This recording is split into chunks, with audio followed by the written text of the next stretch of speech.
Packed house. Good morning, everyone, and welcome to this morning's panel, where we will dissect the world of copper and scrap and everything that pertains to the stuff that you really care about. I'll invite everyone to take a seat. Come on down front. We've got some fascinating information. Let me, by the way of introduction, say that I am Terry Savage. If I didn't meet you yesterday, I am more than peripherally interested in the markets. I started my career as a founding member of the Chicago Board Options Exchange and was a trader at the Chicago Mercantile Exchange for years. I soon found out I could make a lot more money talking about it than trading it. So I respect all of you in the audience who trade the prices. And I've just retired after 23 years on the board of directors of CME Group, which I think you might know hosts a very interesting pricing contract for copper. So over the years, I've been fascinated at the link between copper and all the other economic news that I present on television and radio and in my columns. Now, I want to get this exactly right because there's a lawyer sitting in the front row with a pencil pointing at me. I don't know if it's loaded, but so I want to make very clear that as with all ReMA events, we follow a strict code of conduct and antitrust policy. Details of both are available on the ReMA website, and there are also flyers around the room. Having said that, I hope we'll have a very exciting and barely limited discussion about what's going on in the copper market. And to do that, we have some really fascinating guests for you. I think you may recognize all of them. On my far left is David Brooks. He's the global head of metals at Argus Media, a leading independent organization covering commodity markets worldwide. He directs their metals business. And so he and I have talked about how he can maybe give us an explanation of the overall picture of not only pricing, as we're going to talk pricing, but supplies and differentials and spreads and premiums in the market and what's going on both at home and globally. And then next to him is Joshua Werner, who's the CEO of ReMA. How do you pronounce that correctly? ReMA. ReMA, I did it right. Okay. And they are doing something revolutionary, cutting-edge technologies, next-generation solutions that adds year profits in the recycling industry. I'll let him, he's got a whole neat presentation, so I'll let him do that. And then Navid Moghadam. Moghadam, yeah. Not right, Moghadam. I forgot to ask how to pronounce it, but I just, is the commercial director at Arubis, a leading global provider of non-ferrous metals, and most importantly, one of the world's largest copper recyclers. And he has some fascinating stuff to tell you about the cutting edge. I just don't even want to spoil the presentation or the anticipation. But I want to start out with David, because copper, maybe more than all the other metals that I might look at and consumers might look at peripherally, really has the most intimate link to the economy. Now, yesterday I mentioned that in order to do a little research of my own, I checked with some of the big copper traders over the years at CME and with the research department there. And I got one universal sense. Everybody started with a caveat. Well, supplies have moved. They moved in anticipation of tariffs. Then the tariffs came out, and boy, that was a real shocker in the end. And then there's China and everything. But the one overall comment I got was, Terry, in the long run, we're moving into this whole new era of AI, and copper demand over the long run is going to grow. It's, you can't replace copper with glass. They haven't figured out how to do that. So copper, this is what they're telling me. No, they're traders, of course. They may have been short on the yin yang when they were telling me that. But the long-term outlook is that copper is going to be a critical metal for the future and in high demand. So David put together a really interesting presentation. I think you'll be all interested in the details, but I asked you to add one slide at the start. Can we put up that chart of just what's happened to copper prices? This goes back to not even the beginning of the year. And boy, traders either loved or hated this, depending on where they were. But tell us what happened.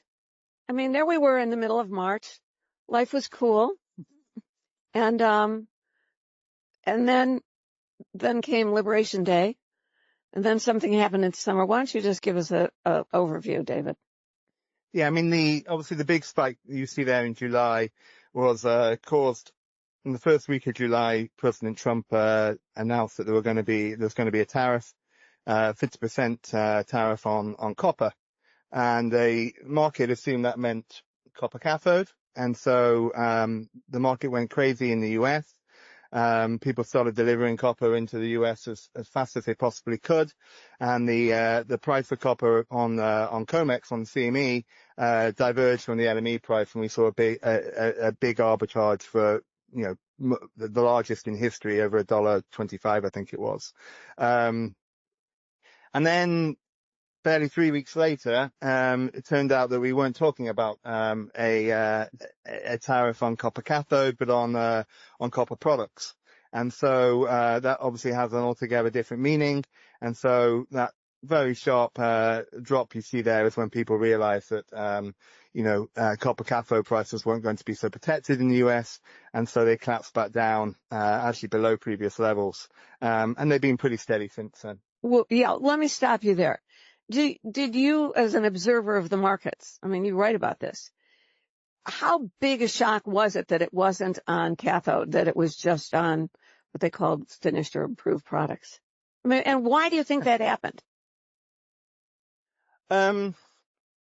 I don't know why it happened. I think we should probably have seen it coming, but I don't think anyone did. As you can see, obviously the market didn't see it coming, otherwise it wouldn't have behaved this way. I think there was a realization that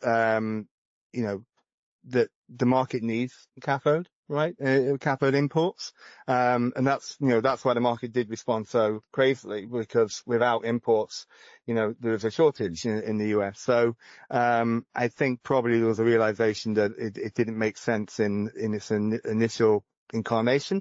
But then obviously the tariff on products is designed to encourage new mills, such as what these guys are working on in the US, and encourage more domestic production of tubes and wires and everything we're going to need for the energy transition.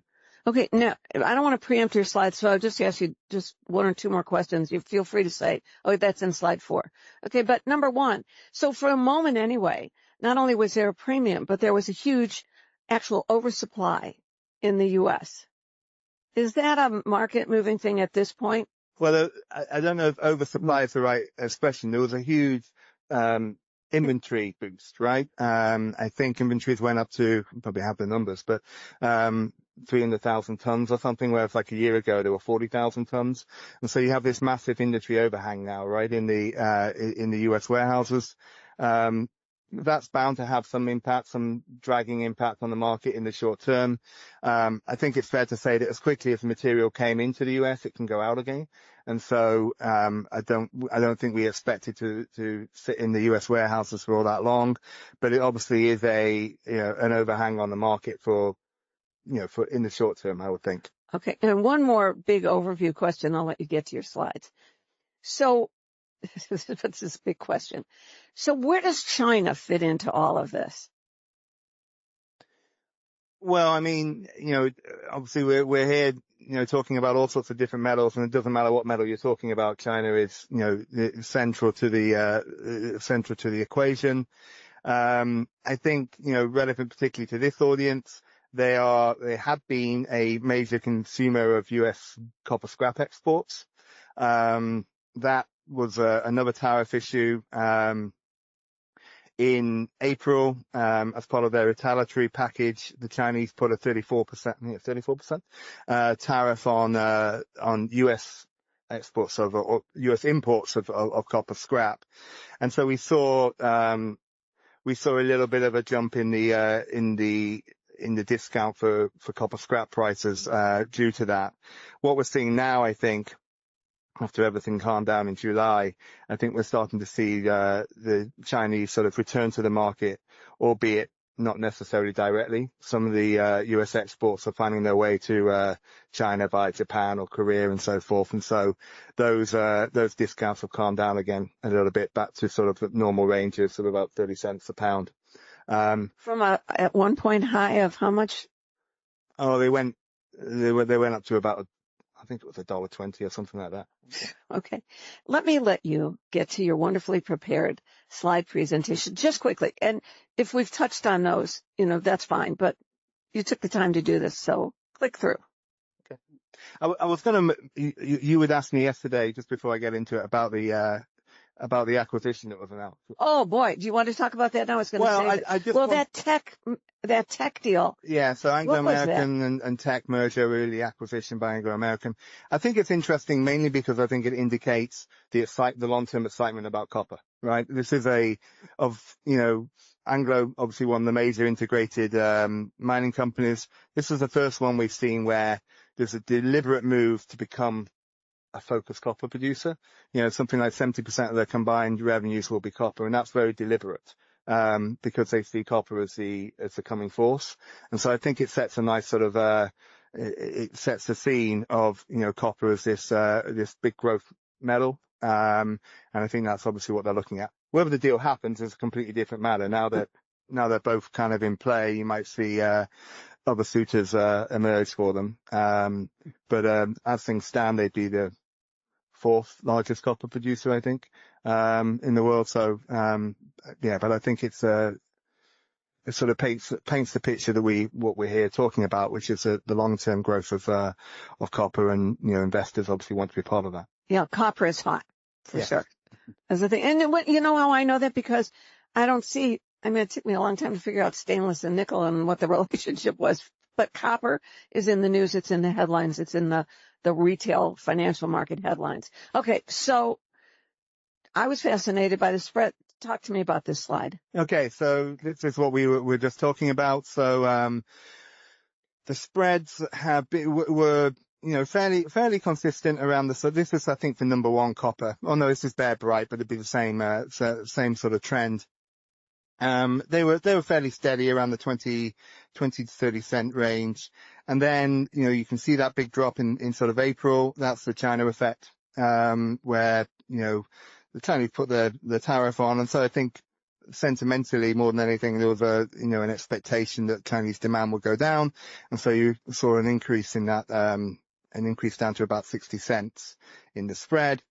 And then what happened with in July with the expectation of the 50% tariff was that in order for copper prices in the US to stay somewhat competitive with those in the rest of the world, the discount had to increase significantly, because obviously the CME price went through the roof. And if you kept the spread where it was, copper prices would have been, non-tenable in the US. So they went down, and then when the mist cleared from the madness of July, they went back, not just to where they were, but they actually went back to less than they were, back towards, I think we're at 23 cents yesterday, I saw. And I think that's partly because there's a realization that China are actually in the market, albeit indirectly. And we're seeing demand from other parts of the world as well. Right now we're at about 24 cents. Can you spell volatility out there?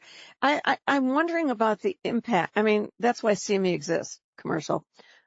But the fact is, this is a left field question, but are most of the people in the collecting business, are they hedged in the futures markets? Was this a frightening profit, attack for that brief moment? What happened in the real market out there? I mean, maybe we can ask the audience. I want to ask that. Okay. When we get through this, I want someone to come back, please, and tell me what that impact of the volatility of this chart was on you, whether you were hedged or whether you were paralyzed and it just washed over. I can just briefly speak about the feedback that we got from our suppliers, who were selling into other domestic consumers. Our facility is not up and running yet, but we are very much importers into Europe for a variety of high-grade copper scrap alloys.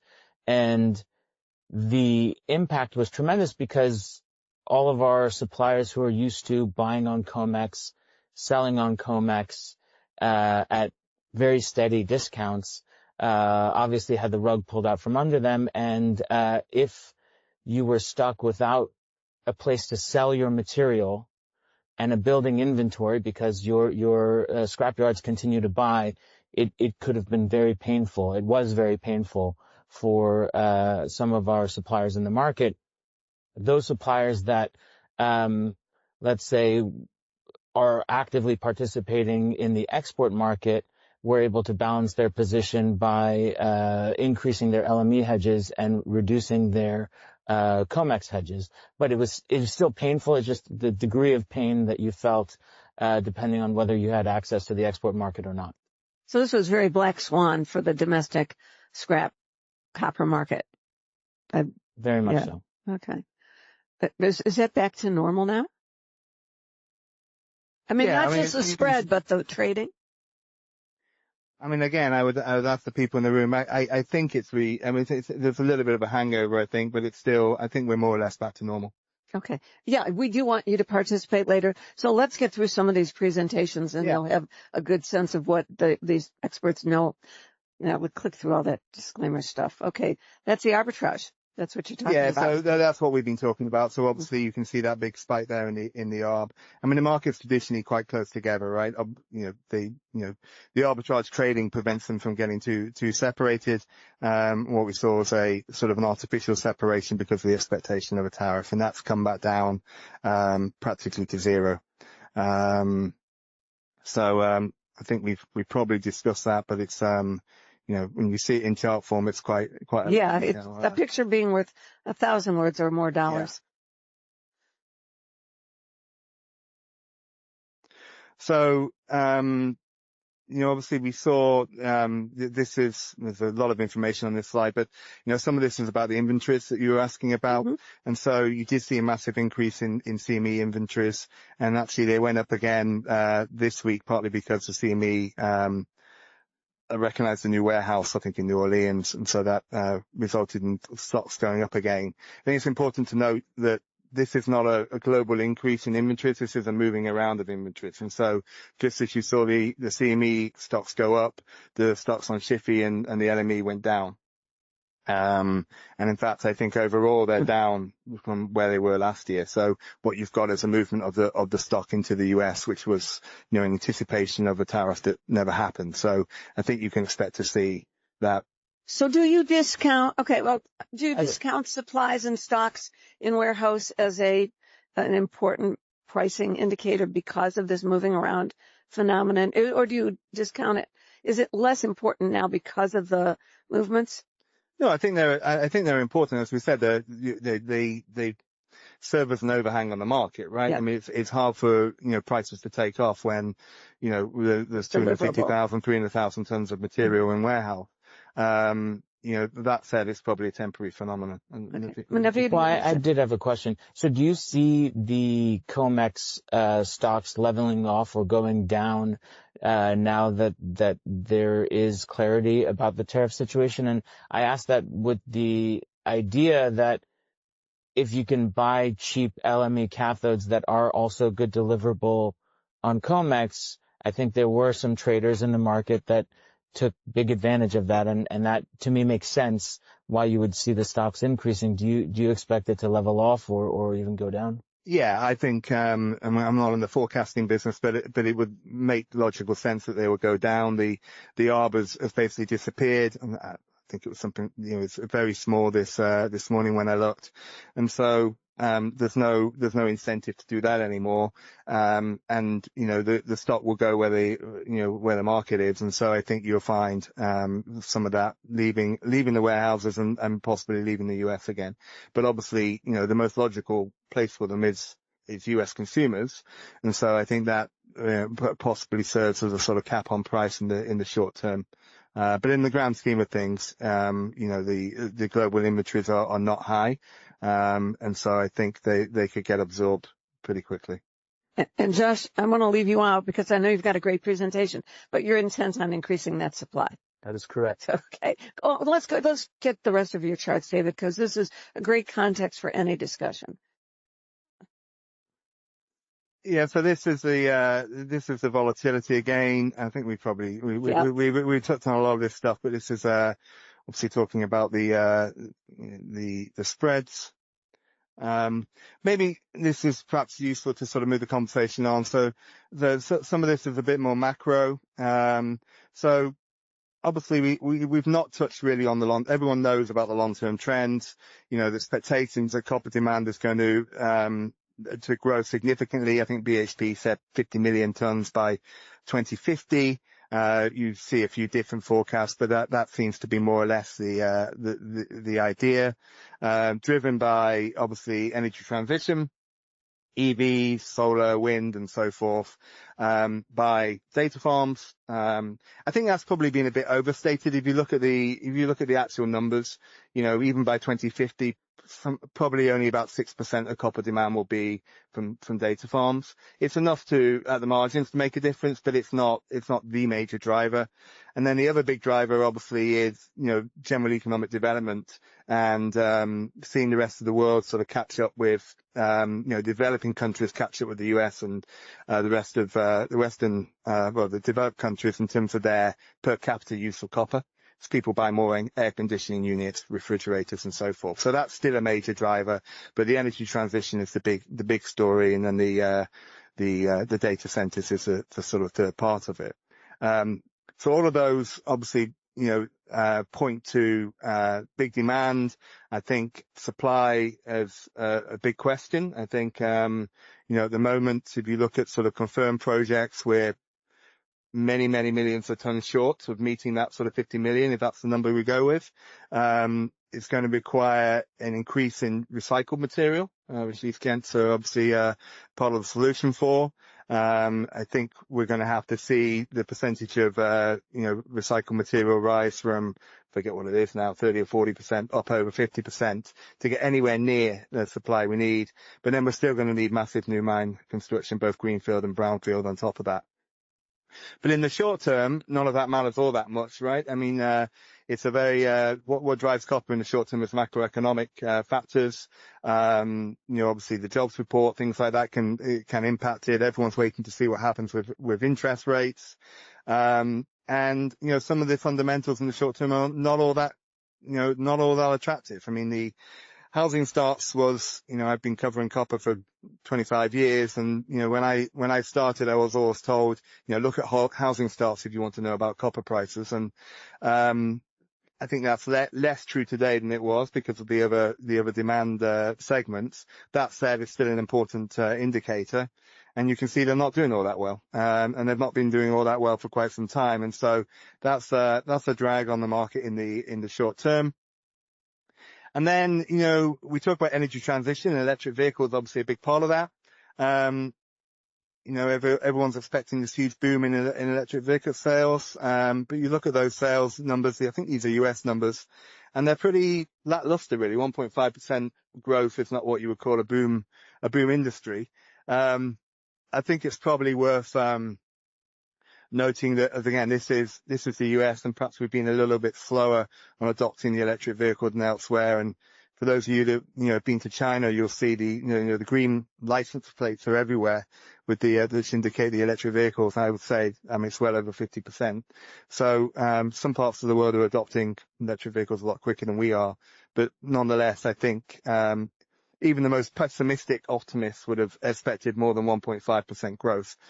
So that's weaker than we would expect. Is there a negative political wind on that? I noticed you put a note about the canceling credits and leases, and wind farms aren't, they're half done. Of course, we canceled an oil pipeline project, whatever that was, 8 years ago, that was half done. But I mean, there's definitely been a turn against green is like woke, and I mean, it may not be true, but what I'm saying is do you think there's a shift in the political economic emphasis on green? I think everyone that lives in the US can feel it, right? There's definitely been a pullback, and so I think you can see in two different ways. So from a policy perspective, you've seen substantive things that have happened.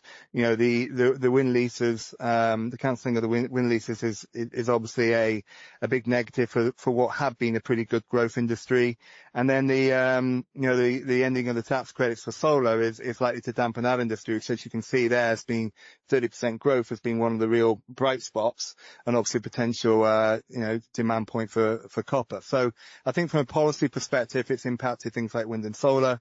I think there's been a sort of a sentimental shift, if you like, when it comes to sort of EVs and this sort of the whole feeling that the energy transition is slowing, and that it was perhaps a little bit overhyped. And I think this administration is sort of, obviously very much on, of the view that we don't need to go quite so quickly.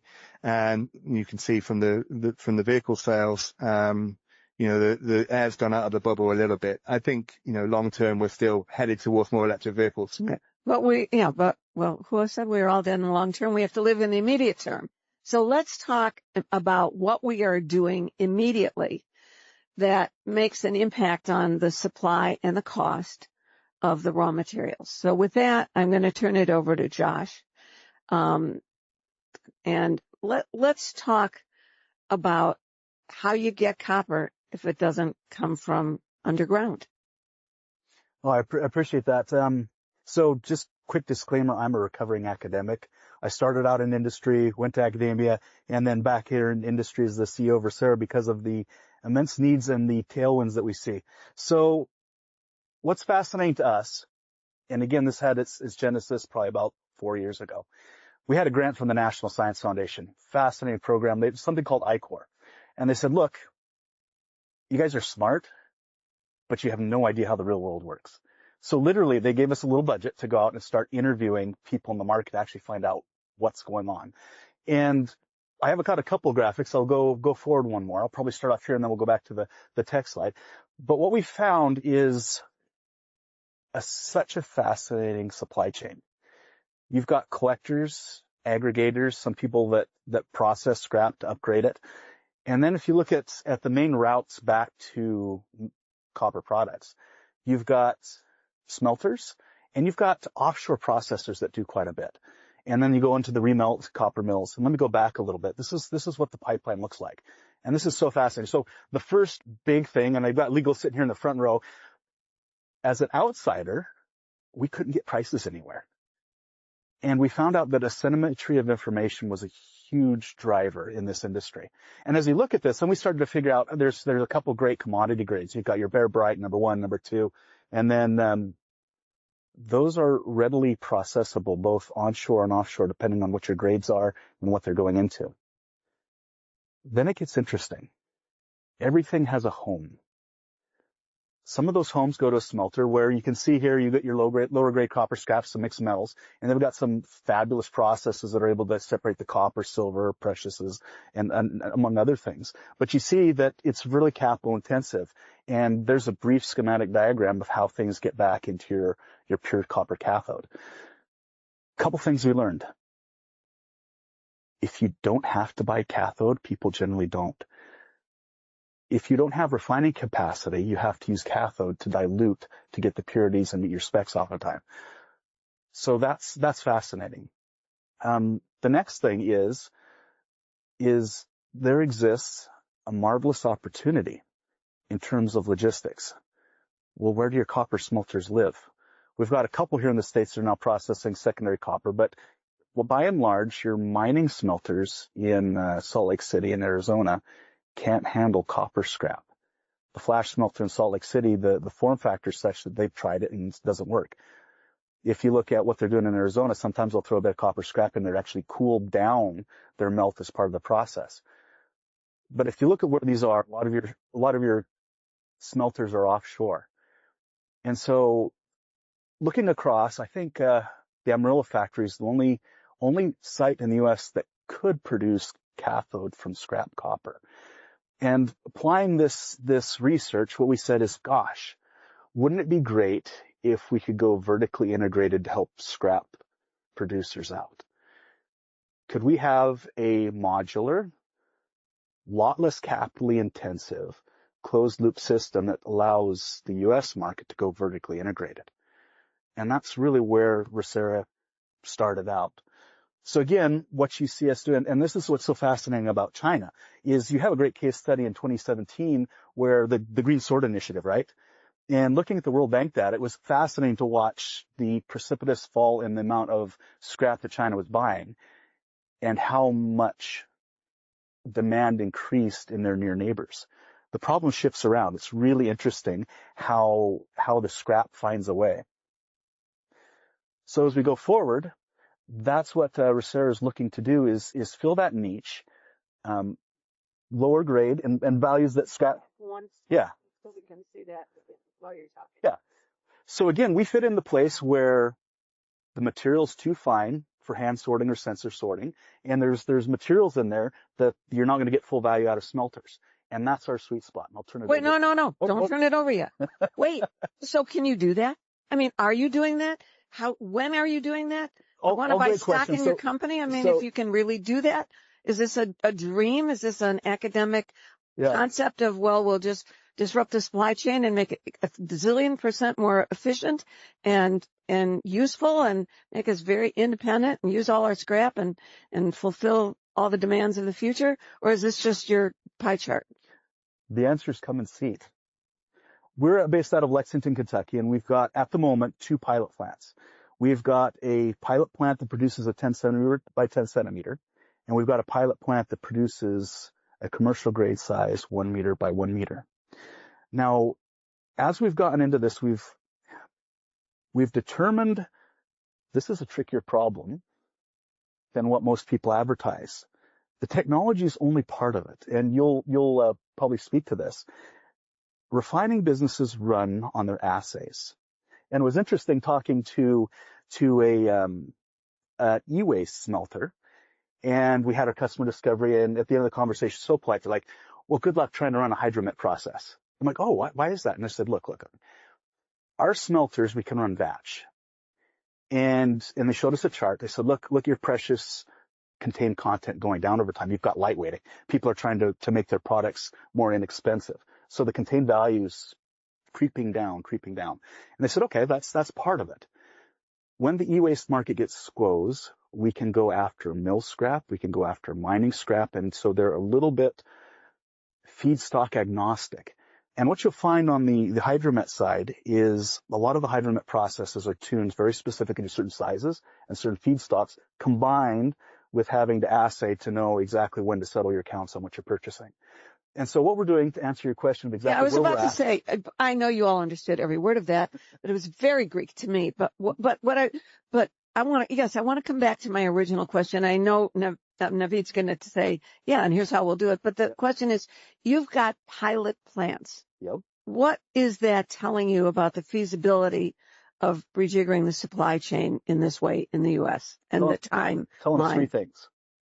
1 is tune your control system to handle variation of your feedstock. So not only is it a process problem, we'll call it a controls problem, so that you can measure and on the fly adjust your process to be able to handle what you're getting. That's a big competitive advantage. The second one is, we'll call it your assaying system. As you know, many of you wanted to get paid yesterday for metals you've sent. How accurate is your incoming feed? We'll call it account settling system. How accurate are you able to acquire the value, measure the value, and settle those accounts? And then the third thing is, and this is where the technical part comes in, is on our pilot plants, what exactly are the additional elements we're able to pull out, the preciouses, the zincs, as well as other elements. And that's why we're right in the middle of the R&D phase, is tuning out what feedstocks we have versus what performance we can expect and what that looks like from a capital perspective. Oh, because you said the last thing, capital perspective. So just before we go on to Naveed, who's just anxious to tell you how he's going to do this, where will the capital be needed? Will it be needed in the collectors of the materials in order to do this assay evaluation? Who will have to invest capital, or will it be a whole new resource to do this, and it will be separate companies? Or will the collectors need to invest? Will the smelters need to invest? Where's the capital going to go to? I didn't ask where it's coming from. I guess if there's a profit potential, it'll show up. But where is the capital going to be needed? That's a great question, and the short answer is the market's going to decide. As ReMA, we have the solution.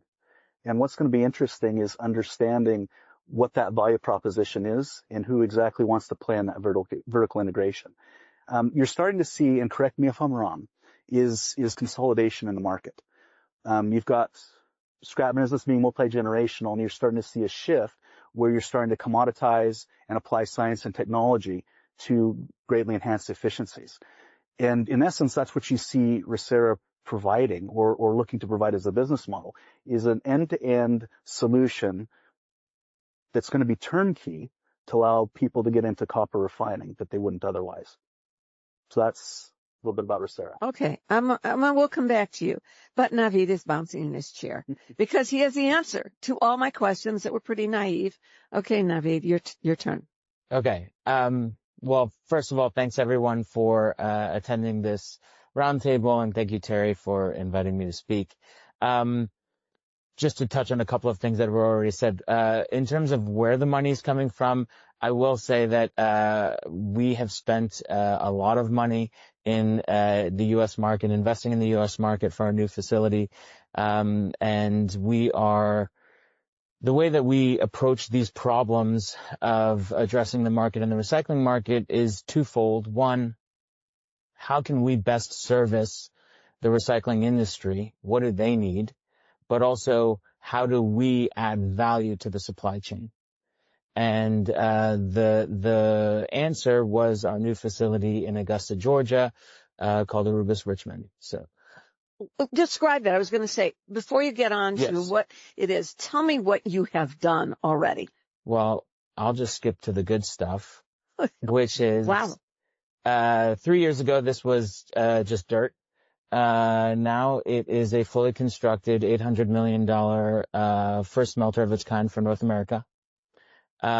We have over 200 people employed there as full-time employees of our operation.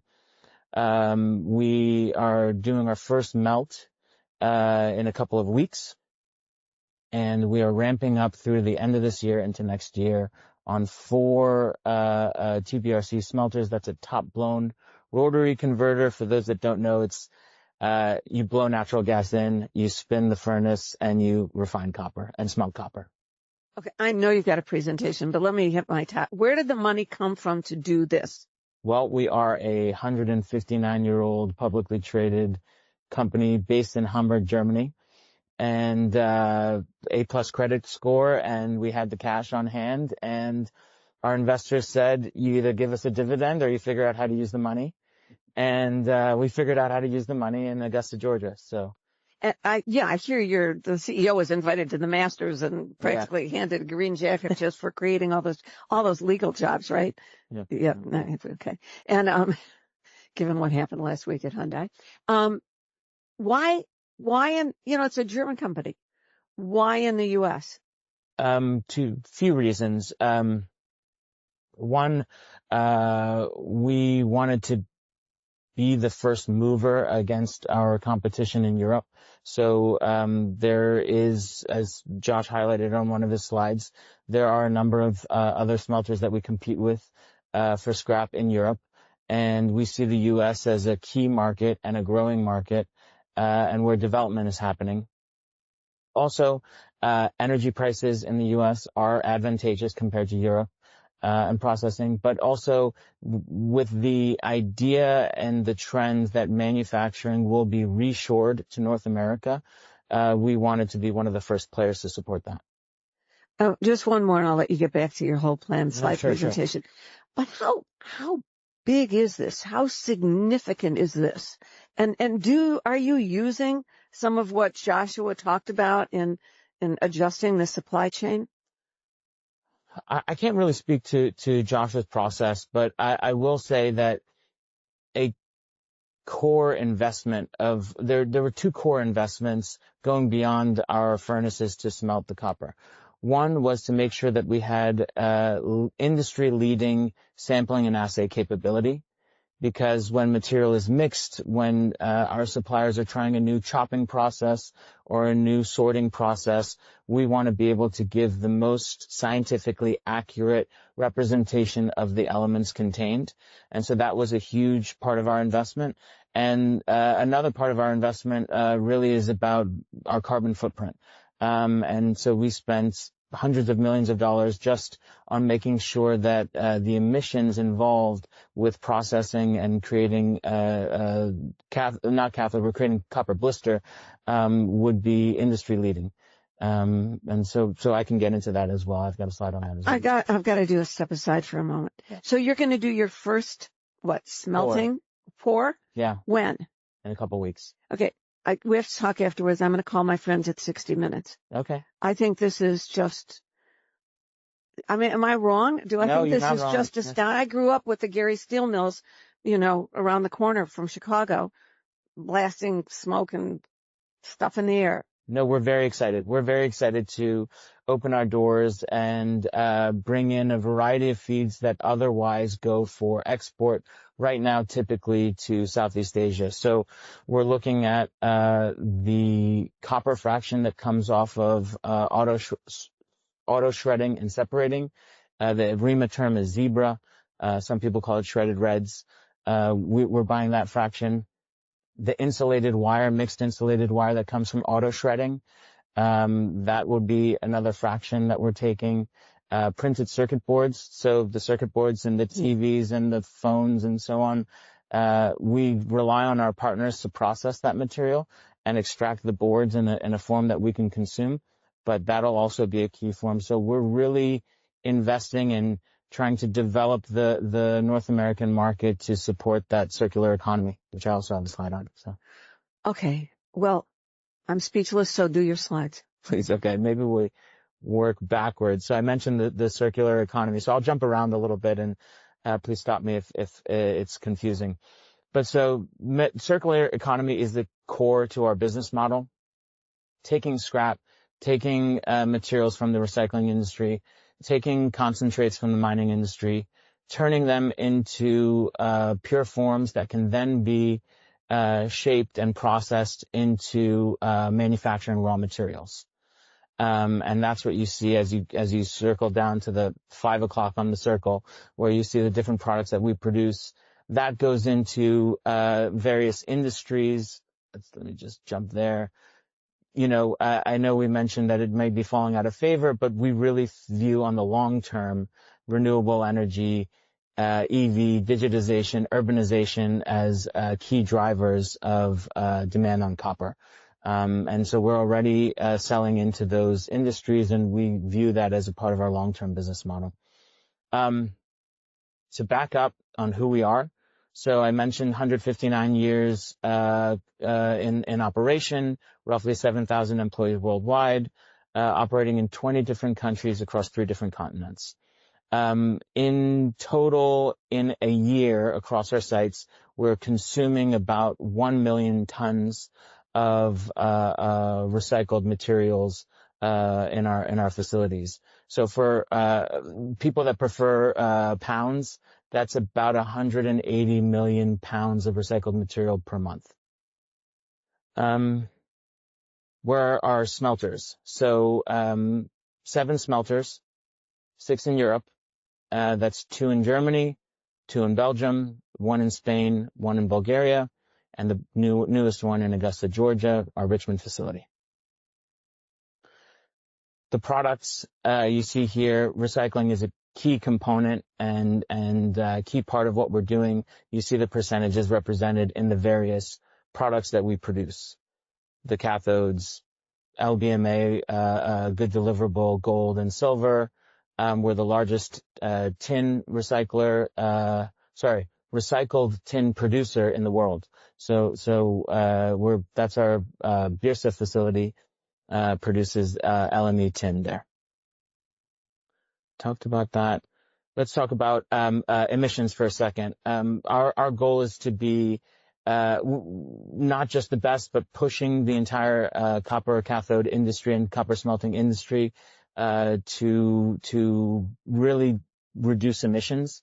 And so if we look at the benchmark that came out in 2019, the average 1 metric ton of copper cathode results in about almost 4 metric tons of carbon emissions. In 2023, we measured our emissions at 1.377 or 1.3 metric tons for every 1 metric ton of cathode. And our goal by 2030 is to push that down into 0.8 metric tons of carbon emissions per 1 metric ton of cathode. Could I just ask one more naive question? Yeah. How do you do that? We've invested in a variety of things such as solar, wind energy, and we're spending millions of dollars on R&D for taking out inefficiencies from our process and not touching material when it doesn't need to be touched. And we really believe in the philosophy that you can reduce your emissions and save costs. They do not have to be in conflict. They really should be in harmony. And so that's our guiding philosophy as we do our R&D and make our improvements. Yeah. Okay. So, that I think Go back to your picture for a minute. Yes, of course. I just want to hear about this pour. I mean, seriously, is liquid molten stuff gonna be visible? Yes, it will be. Yes, it will be. So, we are, Just want to go back and show the picture. I got it in the. Oh, yeah. Well, let's see. We got to go back to. One more. Is it this one? No, before that. Just before that. Right there. Oh, there? Yep. See the anode. There you go. That little photo down there. The fire and everything. Yeah. So we're going to be pouring, molten copper. We're going to be casting blister. It's going to be approximately 98%, pure copper, with some precious metals contained. And that's going to go into our smelter network to Europe for final refinement and, product creation. Oh, one more question about this. You're talking about efficiencies, technology too. Yeah. So, I take it there aren't going to be people there wearing, asbestos hoods, carrying ladles. I mean, this is technology, right? This is technology, but keep in mind, this is not like, Futurama or something. You will see people completely covered, with protective gear. People will be standing way far out on the outskirts, and safety is the number one priority in what we're doing. And so as it is, an old technology at its core, pyrometallurgy, there is a certain amount of, safety measures that are required. Okay. We did the Steel the Ferris panel yesterday. They're talking about one day it'll all be, robotic. We have some robotics that we use in Europe and that we will be investing in our Augusta facility. That's more on the sample and assay side. There's a pretty neat robot arm. You could look on our YouTube. It kind of grabs and picks the samples and then processes it. Okay. Well, we have raised some incredibly interesting realities and possibilities and developments here. But this is your copper panel and your market, and I know that we have people out there with questions. We have microphones in the middle of the room, and this time around, and Annette is standing there walking down the center aisle. So raise your hand if you have a question. I can always come up with questions, but I think that originally we talked about how this impacts the people in this room, the chance to do more and get more out of the scrap that they do collect. I think that's my key takeaway. So anybody with any questions for our panelists? Terry, can I ask one question while we're waiting? A question for Josh, really. In order to make your process viable, do you need a green premium? The answer is no. And why you hear us talking about, the sampling and we'll call it the more advanced process controls is and you guys have taught us this, it is all about the economics. Economic sustainability turns out to be sustainability, to your point. And that's one of the things that we're absolutely focusing on is, what is the cost add by adding this process? What is the value proposition to the bottom line? So how we're approaching it is green premiums are great, but we're not counting on them. So it has to be done in the regular course of business. So maybe just green is now integrated into our basic economics, but we just know about it. We're paying attention to it. It's almost becoming the cost of doing business, right? Yeah, I think the way that we do business is you can't count on a green premium, because just ask yourself a question. If you're buying a laptop, are you going to pay an extra $100 because it was made with recycled copper, or do you want the best laptop? I think that's why we have to just make the decision that makes sense. Okay. Tell me about your energy sources for this plant. Because you're talking about using energy more efficiently. But how about, it strikes me, but maybe I don't know, but that there's going to be a growing competition for energy to do all the things in all these metals industry changes. I'd like to add on to that. Good. Yeah, please do. Well, the energy source for our facility right now is natural gas, and we're plugged into the power grid with Georgia Power. And there certainly is going to be a need to expand our energy capabilities to support the growth projections for the U.S. economy. There's no doubt about that. Okay. I'm going to pull the audience here real quick. How many of you have looked at your plant electricity bill? Okay, excellent. You know that little thing, on demand versus off demand power price? I see a couple nods out there. We're heavily electric centric. One of the things that we're looking at is how do we throttle our process up and down to take care of swings in the natural grid as well as off-peak demand to help level load the grid. So that's one of the things that we're starting to kick the tires on, is how does our process handle throttling up and throttling down based on, we'll call it the energy market. Yeah, so that's a very good point. My son just said, you should be on this energy saver program on it. Just do the laundry at night. Mm-hmm. Excuse me. But I want you to ask the same group, how many are taking advantage of off-peak demand usage? Is that happening in the industry? Well, I think a great question. I see a couple hands. I think auto shredders. How many run on auto shredders out there? How many of you run most of your mass off-peak? Yeah. Paying attention. Yeah. So it's number one, the source of the energy, the reliability of the energy, but what you can and do the cost. To take advantage. Okay. So everybody's getting a lot smarter. Okay. Any last? Oh, we've got one over there. No. I'll just add. Our cathode production in Hamburg has a neat program where they're generating more power than they're consuming in a way that allows them to provide electricity to 20,000 homes in Hamburg. I was going to ask you about that. Yesterday in Steel, we talked about water being recycled and reused and not being discharged even if it was clean, because people don't believe it. But actually, the only loss was in evaporation. So that and that was in the steel making process. So you're actually, and then they talked about maybe generating electricity out of their process. Are you doing? In Hamburg, we've partnered up with the local government, made an investment to convert some of the energy that comes out of our cathode making process in a way that allows us to deliver electricity back into the grid. It also, brings us closer to the dependence between the city and our company. And anyway, there's 20,000 homes in the Hamburg harbor region that are receiving their energy from our facility. I bet they love you for that. Yeah. All right, I'm going to ask each of you then in closing on this panel, if I haven't overlooked any questions. Okay.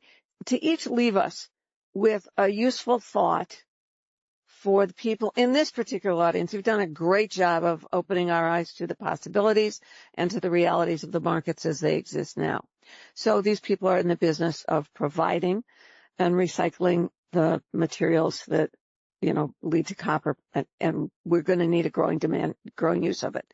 So David, start us off with one useful piece of information, the takeaway that these users and producers might keep in mind in the year ahead till the next year's panel. I suppose the helpful thing to think about is that is to try and keep the idea that long term, copper demand is going to go significantly up. But maybe I can just turn it into a question for the audience. So I think, some of the projections, I think BHP's projection was that we're going to need 10 million tons more copper over the next 10 years. So that will take us to about 40 million tons of demand. So I wonder if we can get a show of hands is 40 million tons of demand in 10 years, is that optimistic or pessimistic? Maybe start with optimistic. How many say it's optimistic, that projection of demand? I've got no clue. What about pessimistic? Do we think it's going to be more than that? Okay. Well, that's, obviously a lot of you need to read more of our products so you can get more of a view on the market, but, Well, that's good news for them, isn't it? The demand's going up.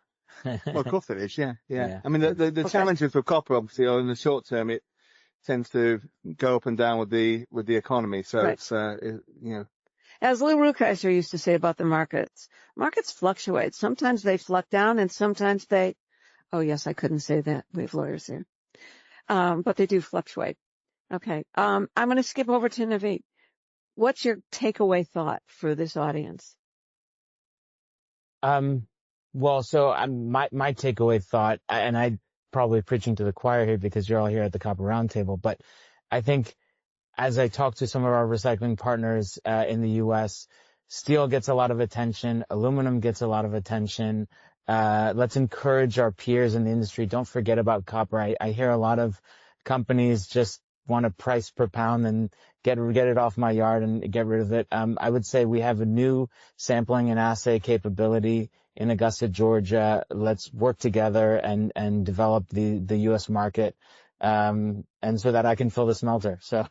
Okay. He needs copper. Yeah. Send it to him. Okay. Yeah. But we are, of course, not talking about prices. Okay. And Joshua, you're the futurist. I mean, you're the theoretician who's now putting a new way of doing, copper production into place. What's the one takeaway thought you would leave with our audience? Just one sentence. What are your unmet needs? What are your unmet needs? How do you want them to convey that to you? In price, preferably. Oh, I'm sorry. You went right over my head. Explain what the takeaway is for this audience. So you've got a material that's hard to move. You have intrinsic value that you're not capturing. Can you quantify that? What are your unmet needs? And you have a solution for them to turn stuff that they're just trying to get off the yard. We have a solution. A solution. Well, what's the material that they can't move? That's the question of the audience. What? Okay, these people, wait, see if I've got this right. You need copper for your new smelter. Are you going to have trouble before we leave, are you going to have trouble finding the scrap for this wonderful new smelter with its great possibilities? No, I don't. I mean, I think that the copper scrap market is vast. There's a variety of different materials. While I would love to fill the entire thing up with the most profitable, material that's out there, I think, again, in talking about flexibility, the market moves in waves. Sometimes copper chops are at a great price because the domestic mills are full. Sometimes they're not because of the way that the market's turned. Our job is to be flexible. We don't reject materials because it's got a little bit of silver. We don't reject materials because it's got, a few ppm of tin or whatever it might be. But we want to be the catch-all. We want to be the company that doesn't reject the load. And that's how we work with our partners. Okay, it all sounds very optimistic for the copper market. You have created a wonderful round for discussion. I'm sure there will be a lot of talk and chat afterwards about how you're doing what you're doing and what the market will be. But in the meantime, let's just thank our wonderful panel. So, David, Joshua, and Naveed, thank you very much for updating us on copper. Yes. Thank you. Thank you very much.